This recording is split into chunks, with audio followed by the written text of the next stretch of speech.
we delivered. Guam AutoSpot is extending our overstock sell-off with the hottest deals on island, like our 2025 GMC Canyon with $4,000 off. Or slide into a brand new Mitsubishi Eclipse Cross, starting at just $24,995. September is your chance to drive big and save even bigger. Visit us today or get pre-approved online at guamautospot.com or call 478-AUTO. Guam AutoSpot, where the savings never stop.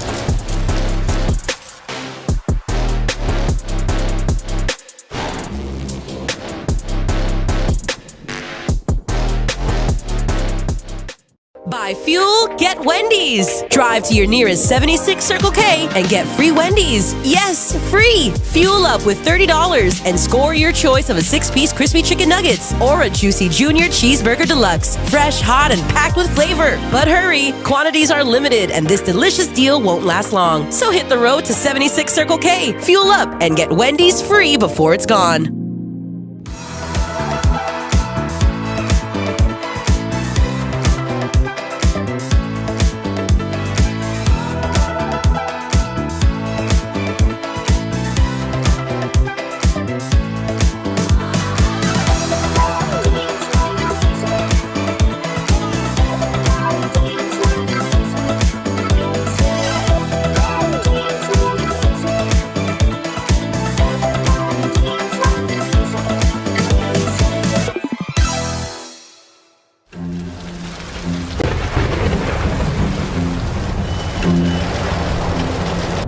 It's me, Wednesday Addams.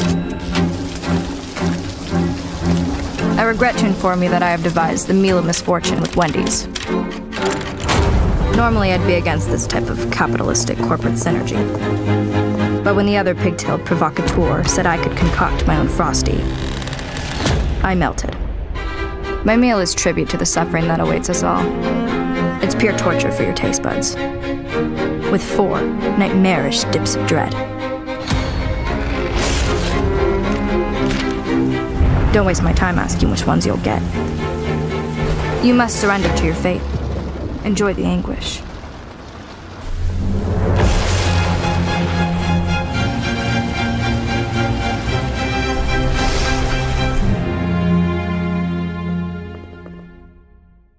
Dare to try? Something new?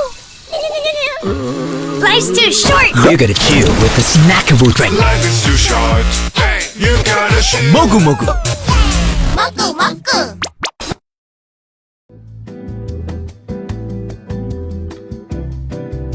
Candid News is brought to you by 76 Circle K Guam.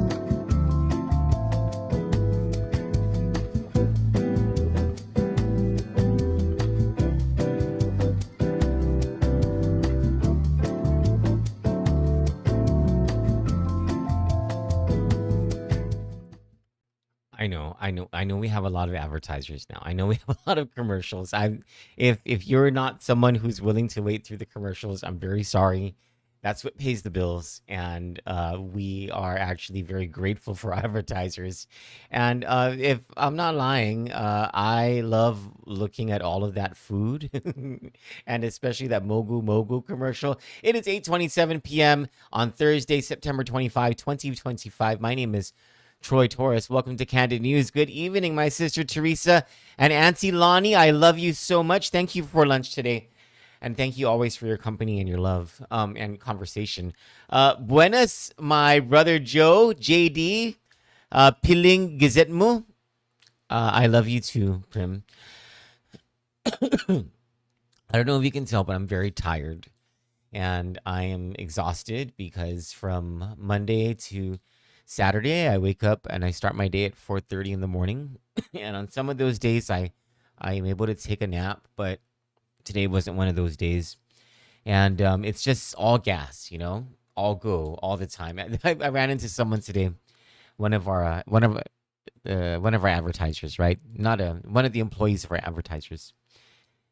Uh, and it was it was our first time to meet, and she asked me, she goes, aren't you ever scared of like because she's been watching the tenure corruption stuff that we've been covering, right?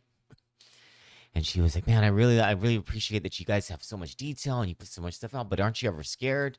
Like, sometimes don't you want to just stop doing what you're doing? Because like, look what happened to your Jeep. I guess she's been watching for a while, right? My old car, when it was right after that whole Frankie Rosalind versus Roy Respicio thing back in, I think that was February of this year, like within minutes of, or within an hour of me exposing that story, my Jeep got bashed in. So anyway, so she was like, aren't you scared? And I was like, no, not really. And then I thought about it more as and I was like, if I were ever to quit doing this whole Candid thing, it would have nothing to do with being scared, and it would have everything to do with just being tired.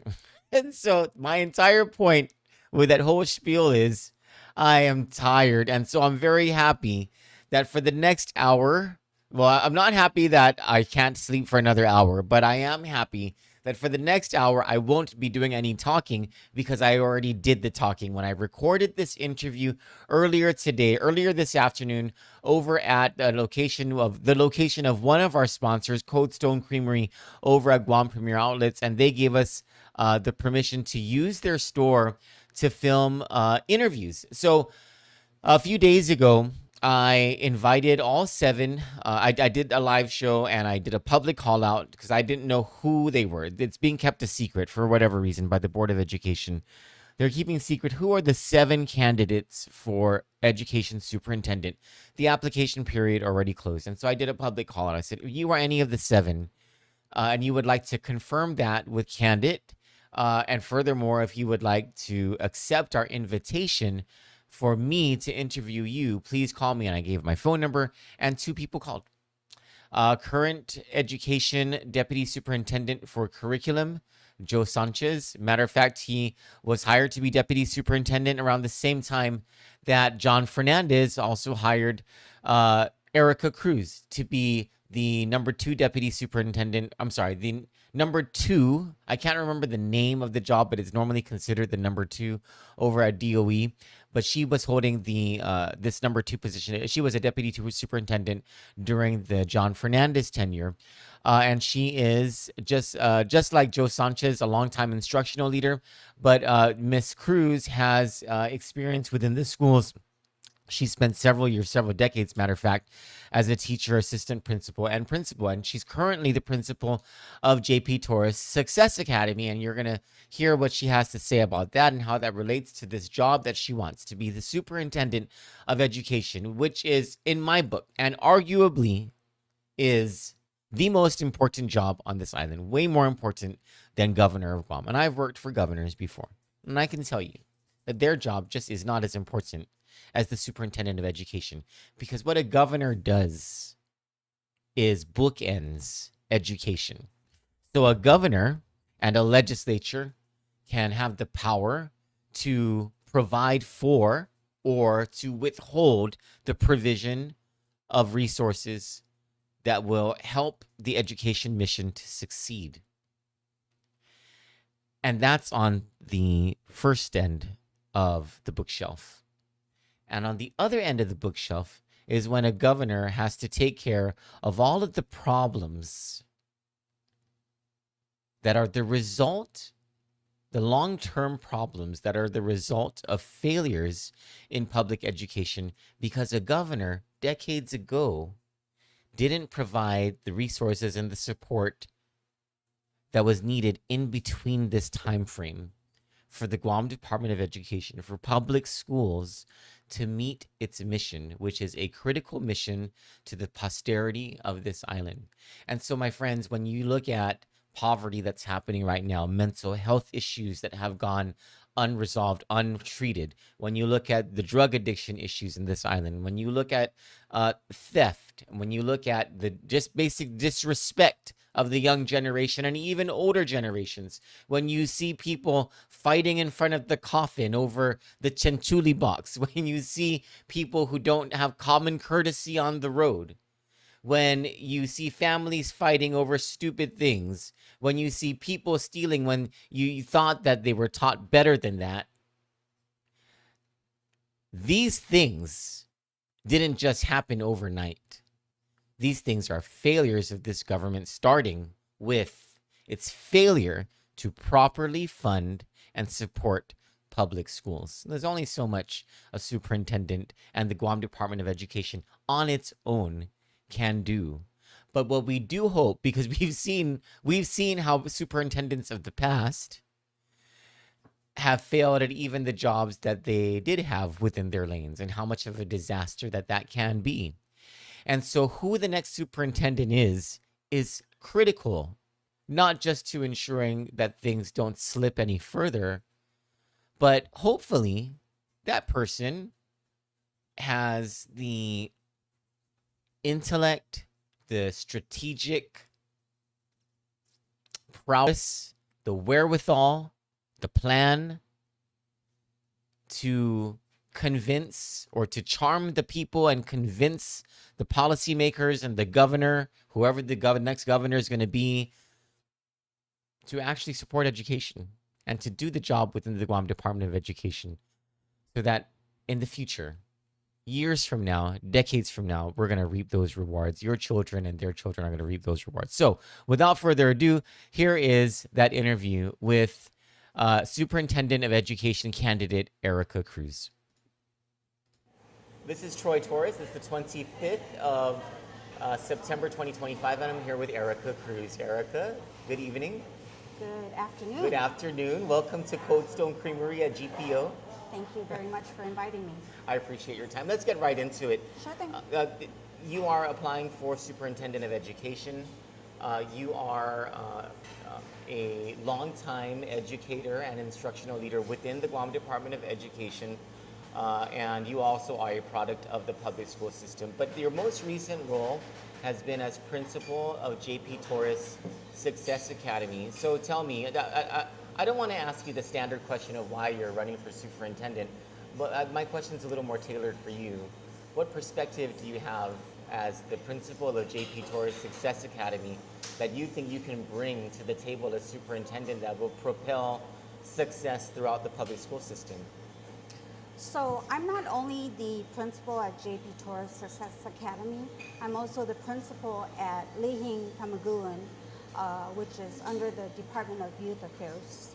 These students are incarcerated, and we have, obviously, because they're below the age of 18 and below, then we would have to provide adequate education for them. So we have teachers from the Department of Education who are at Lihing Pamaguan, which I'll just say LFP, and then J.P. Torres Success Academy, JPTSA, right? And so, your question once again? What perspective do you bring, would you bring as Superintendent of Education what perspective would you bring to the job, considering that this is where you're coming from, your most recent assignment? Yeah. You know, J.P. Torres Success Academy kids and Lihing, the LFP students, are really the most vulnerable students that we have within the Department of Education. The program, J.P. Torres Success Academy, under our consolidated grant, which is a federally funded program, is called Second Chance. So this is an opportunity for students who, and I'm talking about J.P. Torres Success Academy, that this is an opportunity for our students who were not able to be successful in a regular high school to come to our school and graduate and become contributing members in our society. And, you know, Are you getting my- emotional talking about this? Yeah. Okay, I'm sensing it. Okay. Because, you know, I work at 5:30 in the morning, and my kids, I talk with my kids in the morning. I go into every classroom every morning. I communicate with my students. You know, I talk to you about a project that my my English and my journalism department is doing. You know, it's just it's a really special connection that I have with these students. I teach a senior seminar class, and to me, just a graduation, a diploma is not enough, Troy. I want my students to be able to get their diploma. However, what are they going to do after they graduate? So every senior has a goal and an objective. And so at the beginning of the school year, I met with my students. What is your goal, right? Some put to graduate. I said, no, you are going to graduate. As long as I'm here at JP Torres Success Academy, you are going to graduate. So that is not a goal, right? And so some want to join the military. Some want to be a pilot. One girl wants to be a cosmetologist. One girl wants to be a songwriter. So I personally have gone out. I went to GCIC, walked down that aisle, right? You know where that's at, where the Marines, the Air Force, the Guard. I solicited information from them, got contact numbers, and ensured that they connected with a recruiter, because a lot of my kids want to join the military. You know, cosmetology option is Guam Community College. You know, and then I heard there's a cosmetology school that's opening. That's something that I'm currently researching.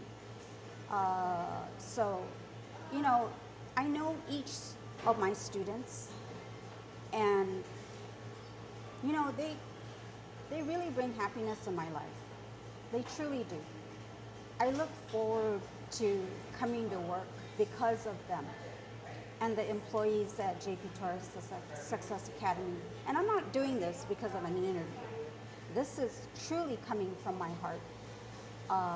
So would it be fair to say that one of the things that you're going to bring to the table would be an advocacy for DOE students to get from classrooms to careers or classrooms to citizenship? Is that would be one of your you have focuses? One school, for example, is Teason High School, where they have a CTE, a Career Technical Education Program.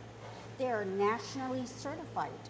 They are WASC accredited, and they are nationally certified to be a CTE school.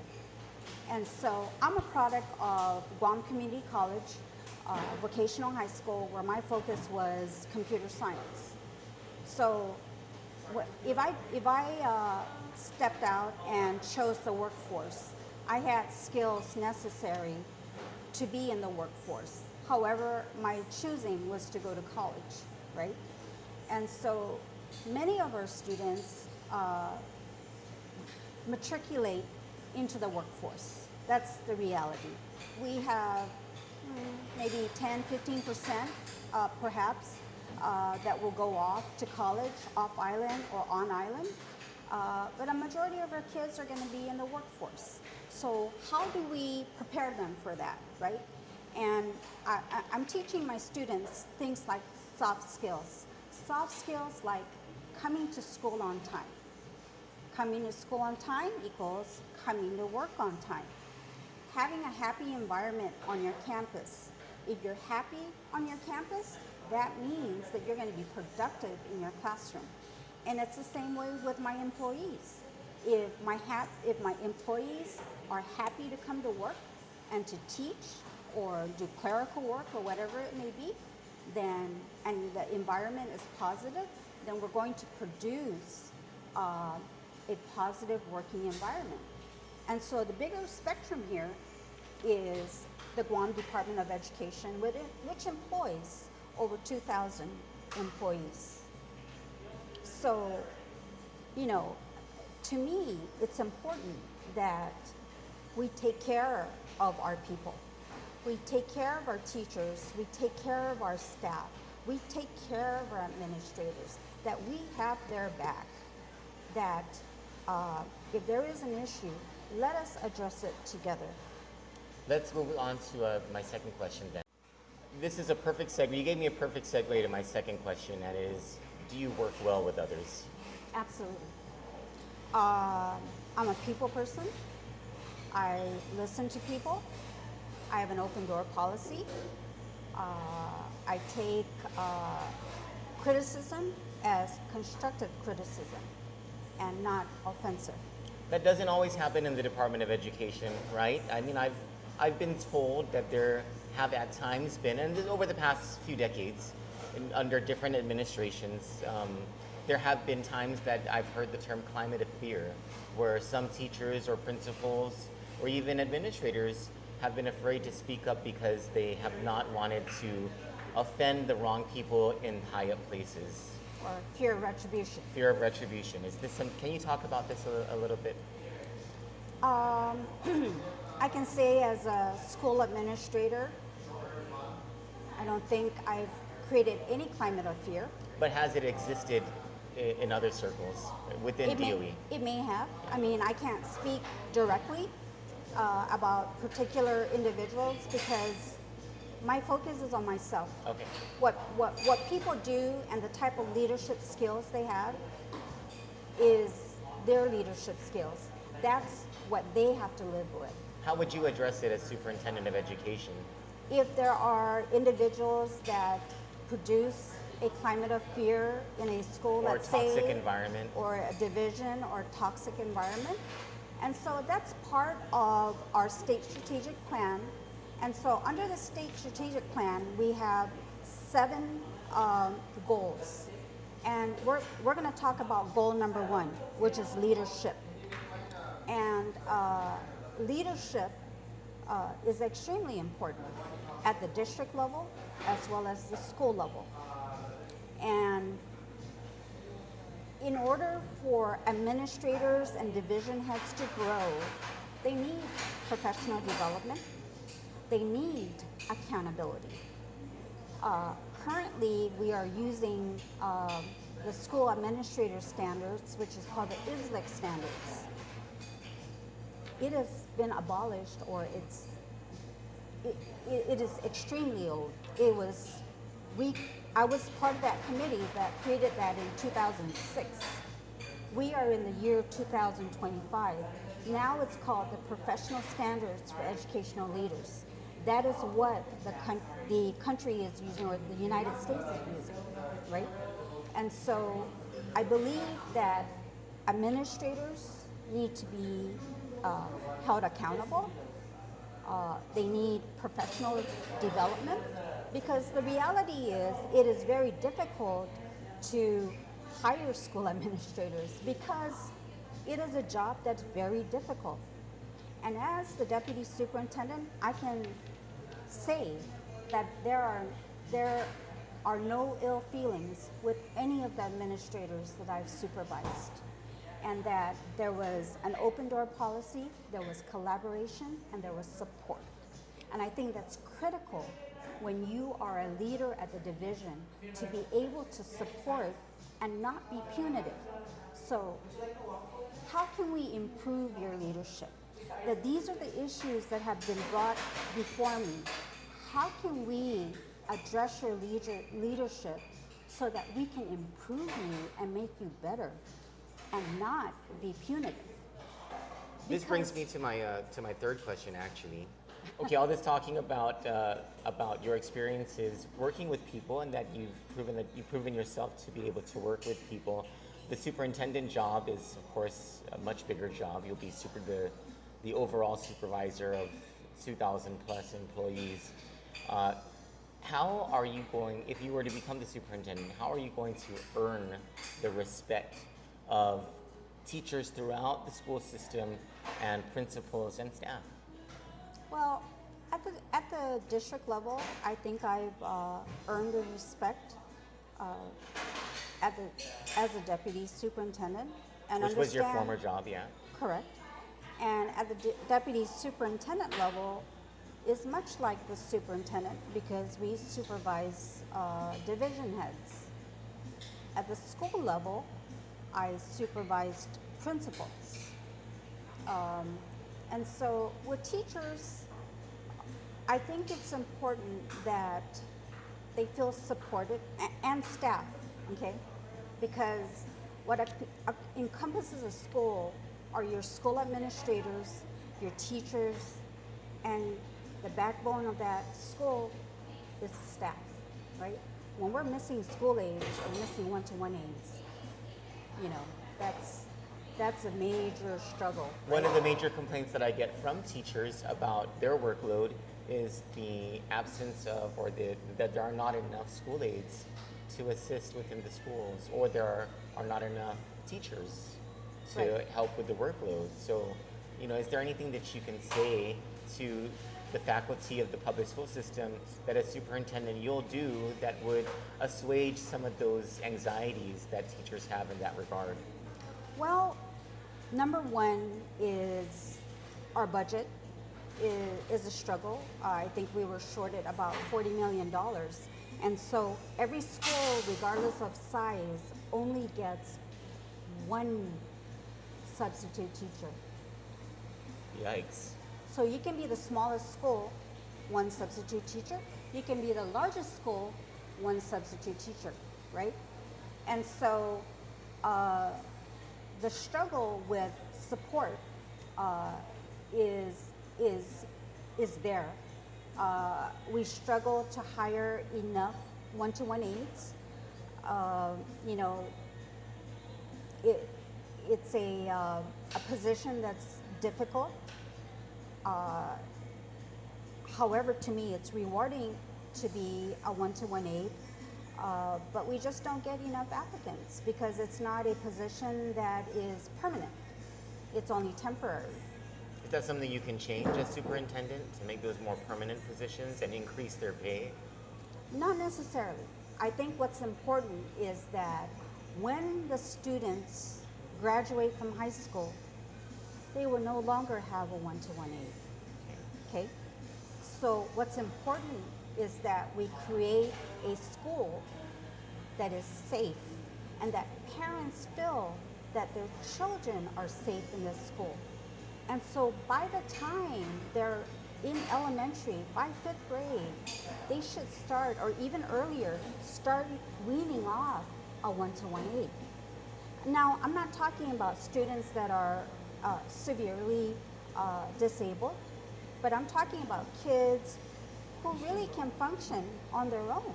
I had a student myself at Jose Rios Middle School who had a one-to-one aide and kept running away from him because he didn't want a one-to-one aide in middle school.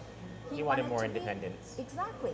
And so that's something that we need to work on, is to create independence with these students. However, at the same time, with our parents, to create a school that they feel that their children will be safe in. We got away from the main topic actually. I'm sorry. And so, talking about teachers and how you're going to earn the respect of faculty district-wide and principals district-wide. You already talked about how principals. I've talked about the district. Now about teachers. Teachers need to be supported 100%. It is a very difficult job. The requirements of teachers are different from what was required back in the 80s or even the 90s or in the 2000s. And I'm going to credit Joe Sanchez, who has been the Deputy Superintendent for Curriculum Instruction for 10 plus years. That he has, in collaboration obviously with his Curriculum and Instruction team, he has created a framework for teachers that you're not no longer seeing teachers open the book and saying, oh, let's go to chapter 1 and chapter 2 and chapter 3. there are standards that we have. They're the Common Core state standards. There are PAR standards. There's curriculum mapping. So And there's professional learning communities, right? there's professional learning communities, absolutely. And as I understand, it increases in intense interventions so that students so can get it's ahead. the way you design your professional learning community. So for example, I have work week Wednesdays. There we focus on interventions. So a particular student is struggling in a particular content. How can we address that student and how can we help him or her more? And so with the professional learning community, which we've never had, we created it first with our school administrators with the professional learning communities. I was part of the design team when I was a principal, who we created the Leadership Academy and professional learning community for our principals and our assistant principals. Teachers now have that professional learning community. It's to the discretion of the teachers or the teacher leaders in collaboration with the teacher and the school administrators to determine how they want to design their professional learning communities. Are they going to use data to drive their decision? What standards are you struggling with, Troy? How can we assist, right? So there's that sense of community, right? That how can we work together so that we better our teaching? So, yeah, being a teacher is a lot more difficult, but it's rewarding because at the end product, we want our students, every student, and this is the vision of the Department of Education, every student responsible, respectful, and ready for life. How would you, you're talking about supporting teachers, right? And Right. sometimes, and many times, that means resources in order for them to do their job. So for example, a teacher wants nothing more than for her student who is last in the class to start to excel a little bit more, but it needs intense interventions, and sometimes those interventions might cost money in the way of whatever supplies or additional time would be necessary to spend with the students. How do you communicate, as the superintendent of education, how would you communicate needs like those and multiply those needs times, however many number of 23,000 students. 23,000 students to senators, so that the Department of Education no longer is just, and it's not just about the current underfunding at a basic level, but getting even more resources to address these. I think a very big issue is the Adequate Education Act. Okay, and it is a unfunded mandate. Okay. By the legislature. It's the 14 points, Okay. right? And so, if mandates are required of the Department of Education, such as the 14 points, such as passing public health inspections, right? Because we need supplies. We've Maintenance increased, workers. We've increased our maintenance employees, but it's not enough. Funding, right? You're gonna put these mandates on us, then provide the funding to the Department of Education. If truly the platform of our leaders are safety and education, put your money where your mouth is, right? So you would challenge senators. I remember Jon Fernandez, when he was the superintendent, he would essentially plead his case before the public. Yes. And in a very clear way. He was very good at communicating with the public about what the problems were, what the needs were, and what Yeah. he believed the solutions could be. And then he Absolutely. would enter the room with the senators, and he would really get things across. He had a very good working relationship with then Governor Calvo, and was able to get a lot of support and a lot of resources from Governor Calvo. Would you describe how you would be a superintendent a little closer to that, or would you have another sort of? I've learned a lot from Okay. John. Okay. He was a wonderful person to work with, Okay. and I still communicate with him to Okay. this day. And he and I think alike as far as the role of the superintendent. Okay. I cannot do it by myself. That's the reality. Okay. That there needs to be a collaboration with our employees, collaboration with our stakeholders. There needs to be transparency. Why isn't Simon Sanchez being built? When is double session going to stop, right? Why is Teason High School being considered to be shut down? Things like that need a forum for all our stakeholders to include our students, who are our Gen Y kids, who no longer sit back and keep quiet. They're very vocal, and I love it. Speak up, because this is your school. This is where you're going to get your education, so speak up. Teachers, parents, staff, division, everybody. So you would encourage more activism among students and faculty? Faculty and our stakeholders. How about the union? I have a very good relationship with the union. Okay. Very good relationship. I was part of the management team in negotiating the collective bargaining agreement since 2006. So I worked closely with then President Matt Rector, currently Tim Fedenko and Sanjay Sharma. And so I have a very good working relationship. I come forward to work with people and not against people. If the legislature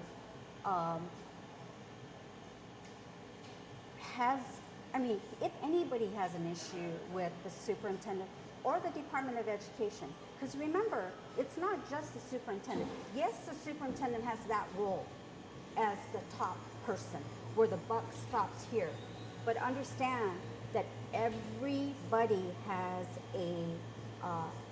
a job to do to ensure that the Department of Education excels. So therefore, we need our students. If we don't have students, then we won't need teachers. We won't need support staff, right?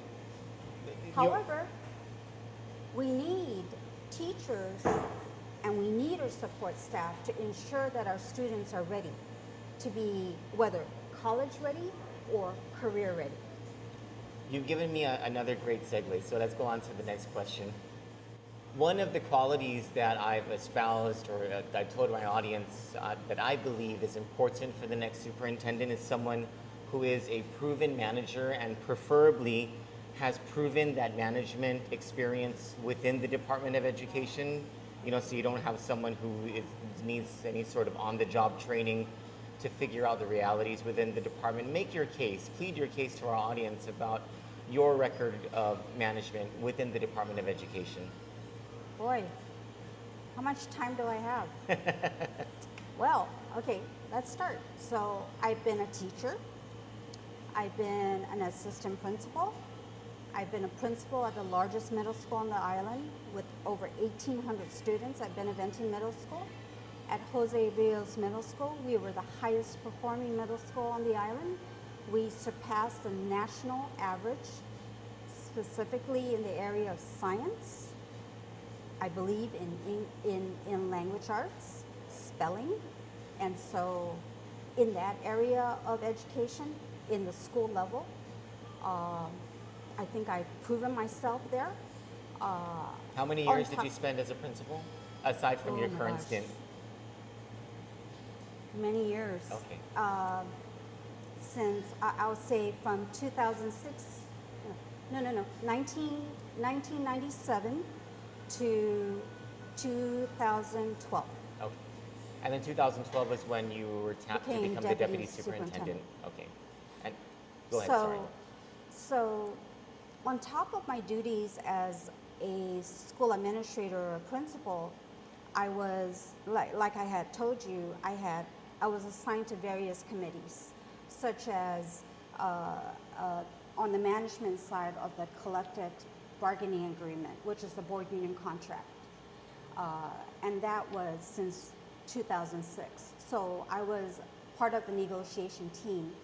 I was a part of the lead on the management side. I helped facilitate our leadership academies for school administrators. We had, oh wow, there's a lot. When there are typhoons, I am the lead. Oh, I remember that actually. I remember when you were the lead on the typhoons. Right. So quite frankly, I didn't sleep. You know, because I remember you were at the shelters. You would be roaming around the shelters. Yeah. And so I was a point of contact for the shelters. FESPAC. We had over 3,000 people here, delegates. I worked with Mark Mendiola from the governor's office. I took care of housing these over 2,000 people. It took strong collaboration with GMH, where we had somebody who had appendicitis in the middle of the night. So it's not just a management of people that you have experience. You also have experience with the management of resources, moving logistics. Yes, working with the Department of Public Works. Multi-agency collaboration. Okay. GWA, when there's a water outage. GPA, when there's a power outage. Public health, obviously, I was the one that took the lead with public health. Accreditation is a big thing. Accreditation, the task for the superintendent was saying, Erika, I want all schools by 2020, all elementary, middle, and high schools to be accredited. By 2021, I was able to accomplish that. We had that pandemic, which kind of set me back, right? We also had, boy, there's a lot, Troy. You're putting me on a spot here. Well, this is a media interview, so. Yeah, so so let's talk about the pandemic. Getting parents to feel comfortable coming back, sending their children back to school, that was a big task. So understand that between 2018 and 2020, I took a break from being the deputy superintendent. I was the deputy superintendent of assessment and accountability. I was also I was wearing 3 hats. And so in 2018, I said, you know what, I'm gonna take a break. I'm gonna focus on my health, I gotta focus on my family. You took a sabbatical? I went back to the classroom. I went Okay. back to the schools. Okay. And so in 2020, Superintendent Fernandez called me and said, look, I need your help to open the schools with this pandemic. And so I work very closely with public health. Every week we met. These are the requirements that you have to fulfill before you're able to open our schools. I also collaborated with GRMC with Francis Santos. I also collaborated with Dr. Hoa Wen at American Medical Center for a vaccination outreach. Totally out of my element, but when it needs to be done, the work needs to be done. And so it was working with public health, working with our GRMC and American Medical Center to get our students and our employees vaccinated. And it was also speaking with the media and letting our parents know and our stakeholders know that, hey, it is okay for your children to come back to school. This is what we're doing. My schools are open. I've done a walkthrough with other media of the schools, 6 feet distancing, touchless water fountains, air purifiers in the classrooms, plexiglass at the desk. So parents saw that. And so it was not an issue, maybe for some parents, if we had masks, whatever the students needed, they got. You said something that actually gives me a perfect segue to my next question. Boy. Yeah, you're giving me great segs this interview, this whole interview. You touched up on communicating with parents and communicating with the media. There have historically been two types of superintendents or directors of education that we've had. We've had our, Bob Klitsky's and our Jon Fernandez's, who have been sort of beacons of transparency. Directors of education or superintendents who have valued speaking with the public, letting the public know whenever there were problems, what solutions were being worked on, or where mistakes were made, owning up to mistakes. I mean, you saw a lot of that with people like Bob Klitsky and Jon Fernandez, right? And then you've had, I'm not going to name them, but you've had superintendents who've been on the opposite side of that spectrum, okay? My question to you is, as superintendent, who would you be more like? Would you be more like a Klitsky or Fernandez, or would you be more on the other side of the spectrum? And kind of describe, your value system when it comes to public relations, media relations, and overall transparency. I'm not going to compare myself to any superintendent. Okay. I am Erika Cruz, completely transparent. Okay. Transparent enough to say, I have submitted an application for superintendent, and I feel that I can do this job. Okay. I feel that transparency is extremely important. I value what Senator Borja is doing with his town hall meetings and giving the opportunity for stakeholders to speak up. I value board meetings where stakeholders are able to speak up. I don't know if you listened to the last board meeting where I think over 50 people spoke. And so I'm transparent. I've got nothing to hide. I'm not, I feel that if I need help, I'm going to ask for it. I cannot do this by myself. What about when you make mistakes?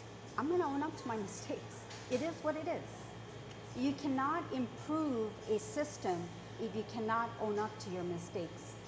If you've made a mistake, you must admit to that mistake and reach out and say that, yes, I've made that mistake and this is the correction that I'm making, or stakeholders, give me input and help me grow as a leader, because I'm not a perfect person. There's only one perfect person, and it is Jesus, right? It is God.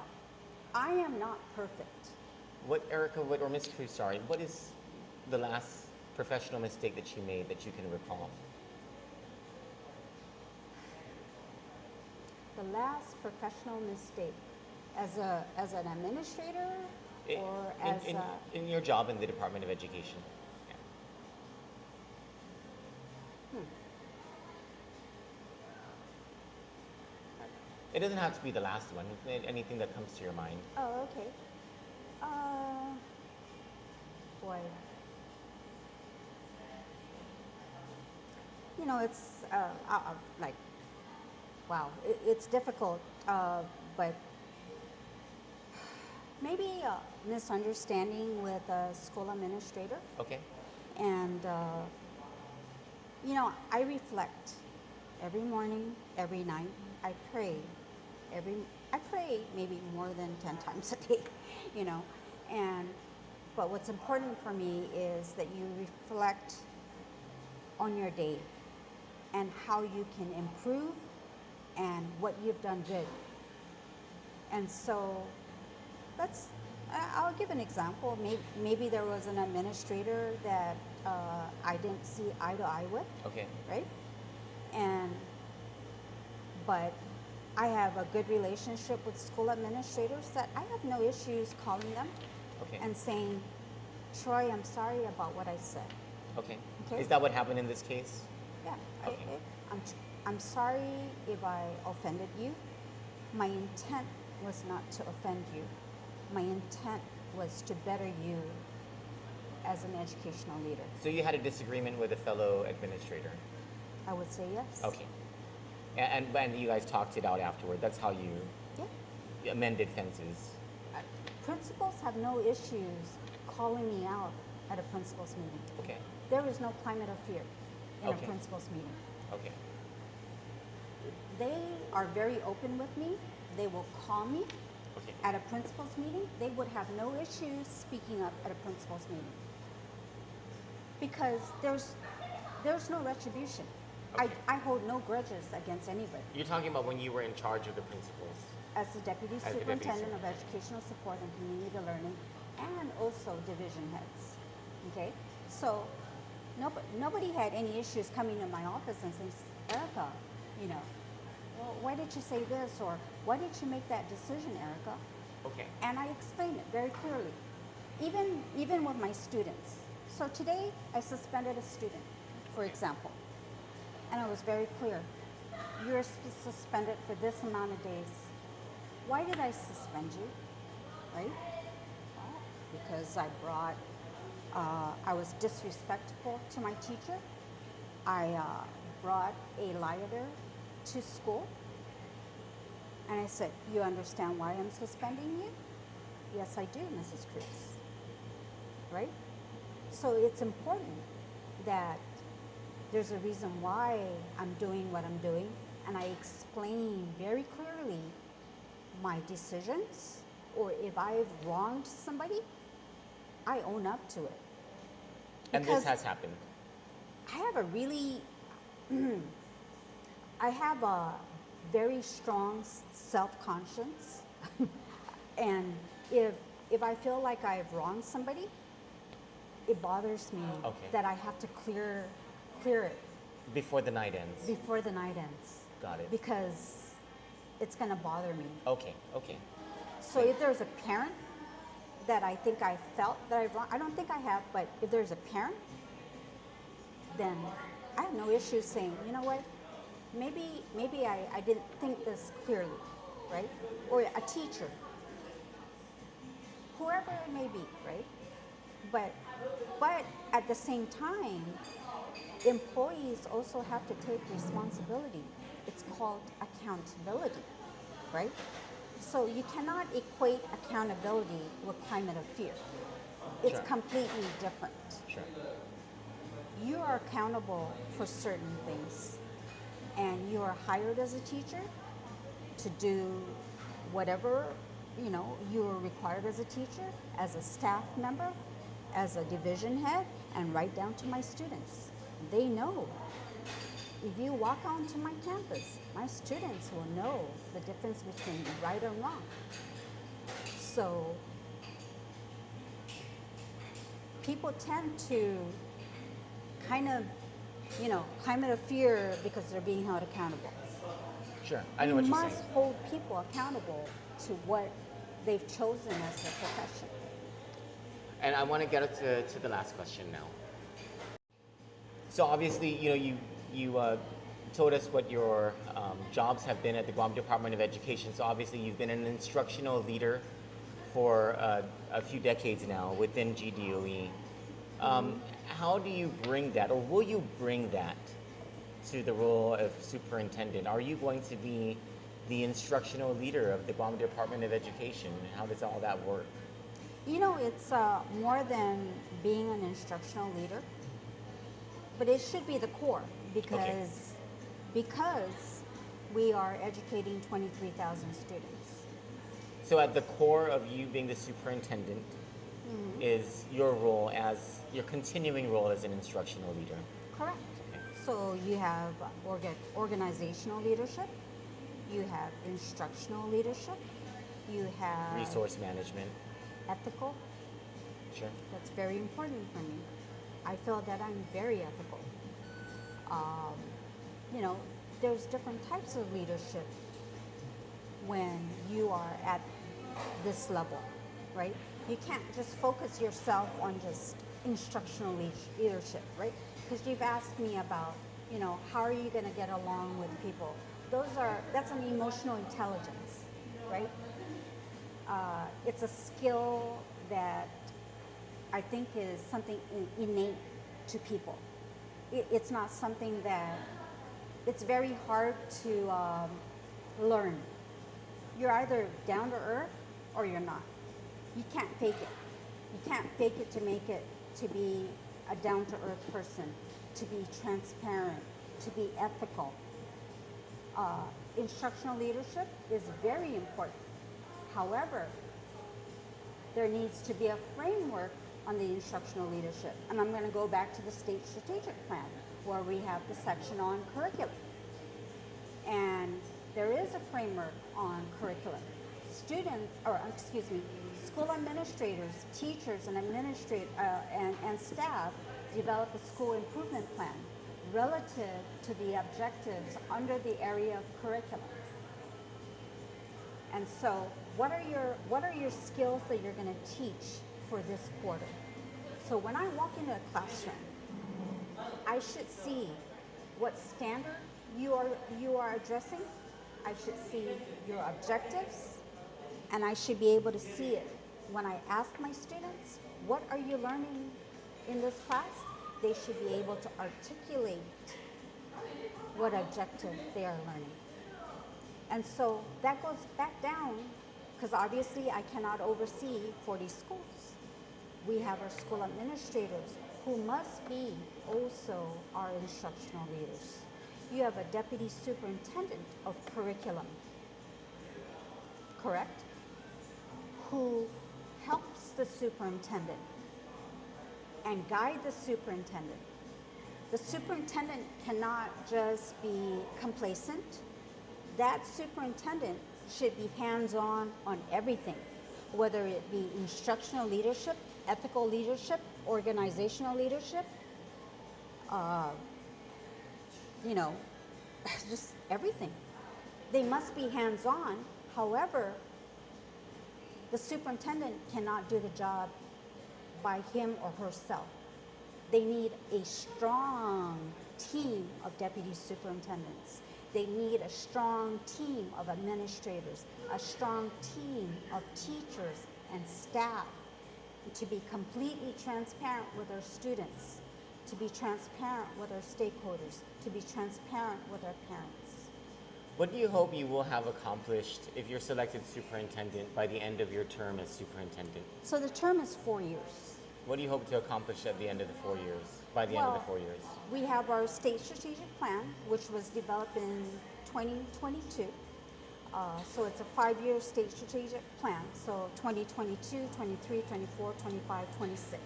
So it's coming up in 2026. So that would be the year January 2026 when the new superintendent is selected. That's where we review whether our state strategic, we have met the goals and objectives of our state strategic plan. So I want to be able to go through our goals and our objectives with our school leaders, our division heads, our teachers, through our school administrators to say that yes, we have accomplished this. We have graduated 85% of our students. We have on our Smarter Balance assessment that we have met this number of students being at proficient level. The list goes on. You got leadership, you have curriculum, you have family community outreach. How are we, our engagement, how are we engaging families and community within the Department of Education? Student behavior and discipline and safety. Parents want to ensure that when they send their kid to school, that their kids are safe. My thing with my students in any school that I've been, when you walk onto my campus, you are my child. Your parents have put the responsibility on me to make sure that you are safe. When you leave at 3:30, then you go back to your parents. But between this hour, you are my child, and I will ensure that you are safe. And I hope that that is the philosophy and the belief of all administrators, all support staff, and teachers on the campuses. We talk about facilities and maintenance. It's been a big thing, right? Public health inspections. We want to ensure that we have, schools that are passing public health inspections. In 1996, the military pulled out. We lost a great amount of money. We lost a great amount of teachers because they opened their own schools. Why did they open up their own schools? Because they felt that the Department of Education was not using the monies that were given by the military effectively, that they felt that the schools were not maintained. That was the big thing. Schools were not maintained. I believe they were happy with teachers, but the big thing was that we were not maintaining schools. That's why they pulled out in 1996. That's a lot of money that we lost. That's federal money, guaranteed money. We lost that in 1996. Now we're in a point where we're not maintaining our facilities because we don't have money. Schools are like a home. You've got to renovate, right? If you own a home, you got to renovate every so often. Every 5 years, every 10 years, you got to paint. You got to paint your house. You got to repaint your house because our, just our climate here, requires us to, get the algae out and whatnot. We're not able to even do that bare minimum. We're just doing, Band-Aid fixes because we're not funded to renovate our schools. We're lucky that we had our ARP funding, which, we have the refurbishment of 12 schools. But quite frankly, all of our schools need to be refurbished. But because we only have about $280 million of ARP funds, we can only work on 12 schools to address air conditioning, cracks on the wall, bathroom repair, electrical upgrades. And so those are the focus right now is on the 12 schools. How about the other schools that need them? And so another thing on our state strategic plan is finance and administration. Very big.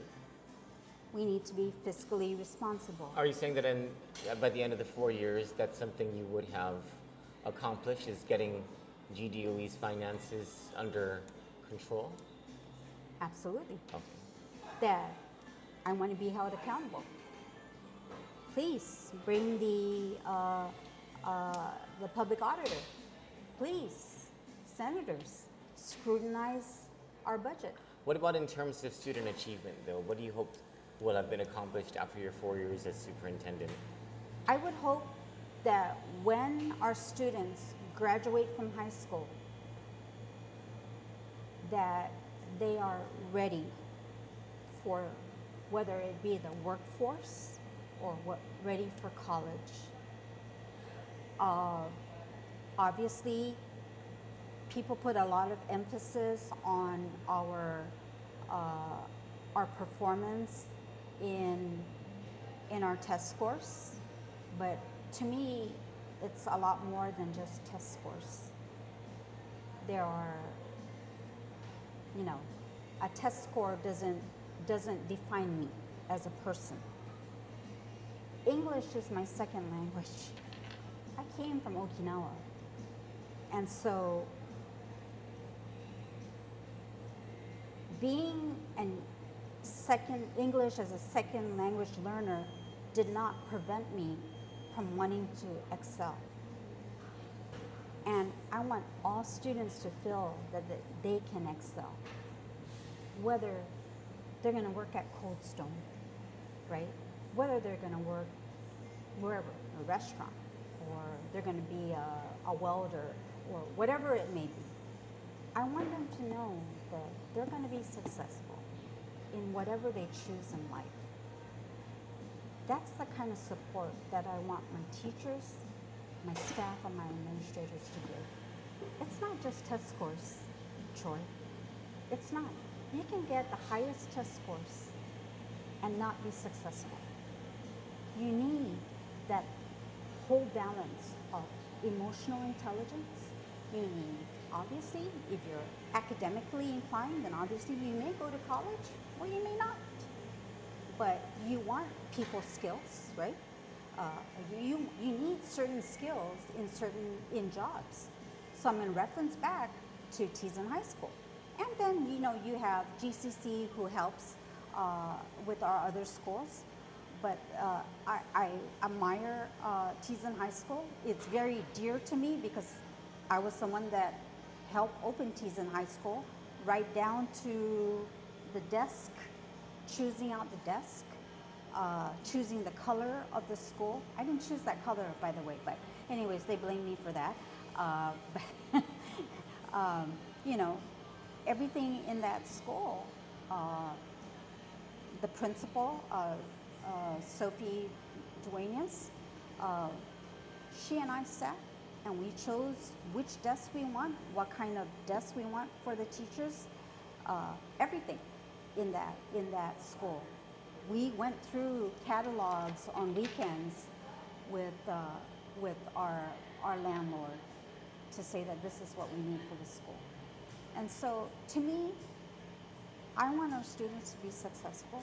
I want them to be contributing members in our society, that I have a vested interest because I've lived here for over 50 years. So my interest is very strong in ensuring that our students are successful, because they're going to be our future doctors, they're going to be our future lawyers, they're going to be our future nurses, they're going to be probably my future caretaker. So I want to ensure that they're ready and prepared for whatever they choose that they want to be. I do not want to see my students on the front page of the newspaper being arrested for whatever it may be. The reality is, yeah, we're going to get that small percentage of students, right, who are going to veer in the wrong direction. But I want the majority of our students to feel that they can be successful. You don't necessarily have to go to college. My husband did not go to college. However, he is very successful in the field that he's in. And I'm very proud of him. So my son has chosen to go to college. He's very successful in what he does. And so, it just takes a well-rounded person to be successful. So I'm not going to base myself solely on test scores. It does not define that person. So I don't know if that answers your question. You've answered quite a bit. And so I actually don't have any more questions. And I wanted to thank you very much for your time and for being willing to answer my questions and to speak directly to our audience tonight. I very much appreciate it. Well, you know what? Thank you for this opportunity. And right now it's in God's hand. I submitted my application. And well, it's in the Board of Education's hand right now, whenever they decide. But this is not the end of now. What I want to do now is Cold Stone Ice Cream actually wants to treat you to ice cream. they are our advertiser, and so let's go over here and pick whatever it is you want. You like ice cream? I love it. Yeah. I'll just get it. Would you like that in the lovely size for today? I'll just get the most. Which one are you getting? I am getting the silk chocolate almond milk. Oh, it sounds good. What are you getting? The founder's favorite. I actually ate it before. I got the founder's favorite, and I ate it all before you got here. Because I'm a pig, yeah. It's actually footage of me before the interview happened, outside of Cold Stone, getting my ice cream on because it's a freaking hot day.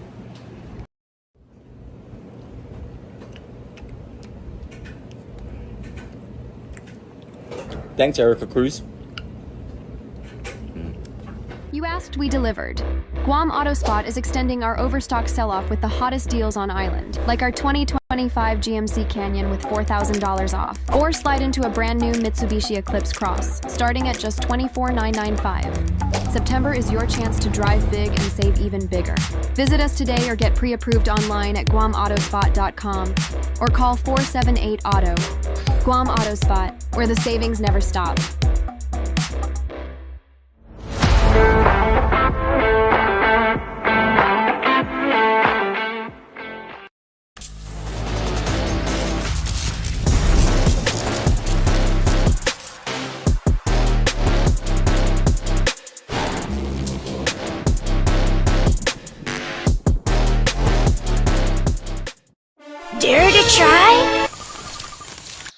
Something new? Life's too short. You gotta chill with the snackable drink. Life is too short. Hey, you gotta chill. Mogu Mogu. Moku moku.